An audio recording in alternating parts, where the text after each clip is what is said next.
সবকিছু শুরু এক অসতর্ক মুহূর্তে। চলন্ত ট্রেন থেকে ছিটকে পড়া একটা সামান্য আম। কে জানতো এই আমটাই একদিন পুরো মরুভূমির ইতিহাস বদলে দেবে। ফাটা মাটি, তপ্ত রোদ, কিন্তু মিরাকেল ঘটল। সেই অবহেলিত আটি ঘুরে জেগে উঠল এক নতুন প্রাণ।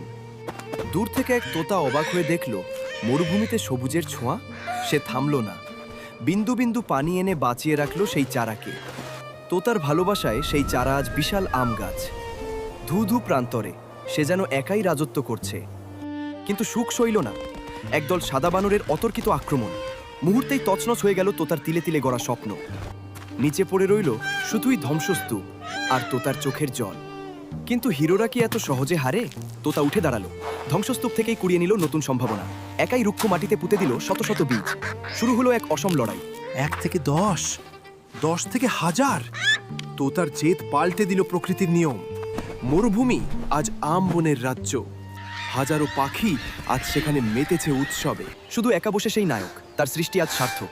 কিন্তু আক্ষেপ একটাই, একটা আম মরুভূমি বদলাতে পারে, কিন্তু আপনাদের মন কি বদলাতে পারবে না? বন্ধুরা,